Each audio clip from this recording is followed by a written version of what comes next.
A guerra contra o ministro Alexandre de Moraes acaba de se tornar pessoal.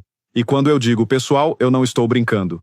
O advogado de Donald Trump veio a público e revelou a nova fase da estratégia americana, e ela não mira mais o cargo, a instituição, ela mira o homem. O recado foi claro e brutal. Vamos pegar o CPF dele. A luta agora não é mais para punir o ministro, é para fazer o cidadão Alexandre de Moraes pagar, com o próprio bolso, por cada abuso que, na opinião de muitos, ele cometeu. Vamos tentar entender juntos a profundidade e a genialidade por trás dessa nova fase da pressão contra o ministro Alexandre de Moraes, porque, para mim, esta é a jogada mais inteligente e talvez a mais perigosa para ele até agora. A gente se acostumou a ver a briga acontecer no campo da política e da diplomacia. Eram notas de repúdio, sanções de visto, a aplicação da Lei Magnitsky. Tudo isso, por mais forte que seja, ainda é uma briga de Estado contra Estado ou de um Estado contra uma autoridade de outro país. Mas agora, a batalha mudou de arena. Ela saiu dos palácios e dos ministérios e entrou em um tribunal civil na Flórida. E o alvo, como eu disse, não é mais o ministro Alexandre de Moraes, é o cidadão Alexandre de Moraes. A chave para entender essa virada de jogo está na entrevista que o advogado da plataforma Rumble, o Dr. Martin De Luca, concedeu recentemente.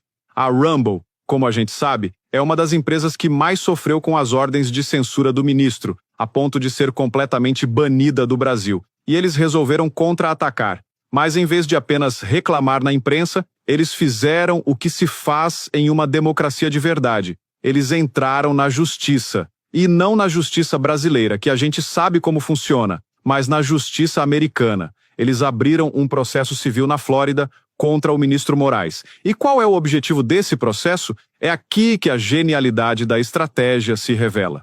O advogado explica que um dos pedidos principais da ação é que a Corte Americana declare que o ministro Moraes agiu fora de sua autoridade oficial. No direito americano, isso tem um nome técnico: ultra vires. E o que isso significa? Significa que o funcionário público, o juiz, o ministro, agiu de forma tão deliberadamente ilegal, tão fora dos limites, que o seu próprio cargo impõe, que ele perde a proteção, a imunidade que o cargo lhe daria. Ele deixa de ser o Estado e passa a ser apenas um indivíduo que usou a máquina pública para cometer um ato ilícito. É como se um policial, em vez de prender um bandido, usasse sua arma e seu distintivo para intimidar um vizinho por uma briga de condomínio. Ele está usando as ferramentas do Estado, mas a ação dele não é uma ação de Estado. É uma ação pessoal, e quando isso acontece, ele pode ser responsabilizado não como policial, mas como um cidadão comum, e a consequência disso é devastadora. Se a justiça americana concordar que o Moraes agiu ultra vires, ele pode ser condenado a pagar uma indenização por todos os danos que causou à empresa, e essa indenização não sairia dos cofres públicos brasileiros, sairia do bolso dele, do patrimônio pessoal dele, do CPF dele. Agora mostra que a gente entende por que essa guerra se tornou pessoal. Eles estão mirando naquilo que para qualquer pessoa é o ponto mais sensível: o próprio patrimônio. E para provar que o Moraes agiu de forma deliberada e com pleno conhecimento de que estava fazendo algo errado, o advogado da Rumble lista uma série de fatos que, para mim, são incontestáveis. Primeiro, Moraes sabia que a Rumble não estava mais disponível no Brasil, porque foi ele mesmo quem mandou bloquear a plataforma em fevereiro. Mesmo assim, meses depois, em julho, ele manda uma nova ordem pedindo para bloquear uma conta na Rumble no Brasil. Como se bloqueia algo que já está bloqueado? É uma ordem redundante que parece ter sido feita apenas para criar um incidente. Segundo, ele sabia que a conta que ele estava mandando bloquear, a do jornalista Rodrigo Constantino, estava inativa desde dezembro do ano anterior. Qual era a ameaça iminente à democracia que uma conta inativa representava? Nenhuma. A ordem parece mais uma vez ser apenas uma provocação. Terceiro, e aqui a coisa fica ainda mais grave, ele sabia que o alvo da ordem, o Rodrigo Constantino, é um cidadão americano e que todo o conteúdo dele era postado dos Estados Unidos. Ou seja, ele estava tentando aplicar a lei brasileira fora do Brasil em cima de um cidadão de outro país. E o quarto ponto, para mim, é o que demonstra a natureza pessoal e, na minha opinião, cruel da perseguição.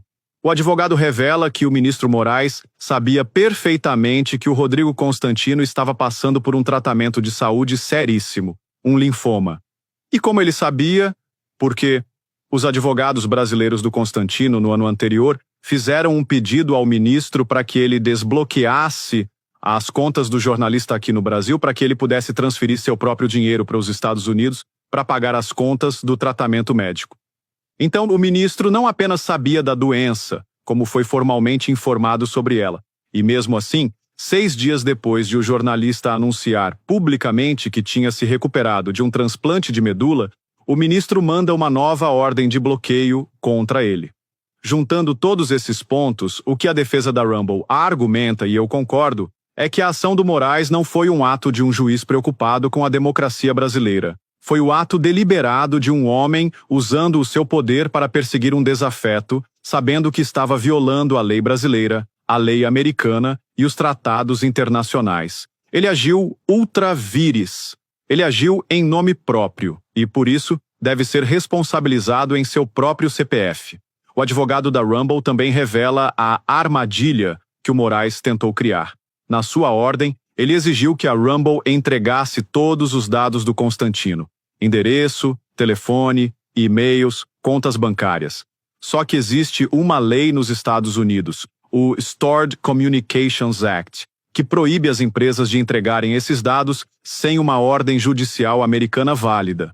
Como a ordem do Moraes era, do ponto de vista americano, apenas um e-mail ilegal, se a Rumble entregasse os dados, ela estaria cometendo um crime nos Estados Unidos. Se ela não entregasse, estaria desobedecendo a ordem do ministro brasileiro.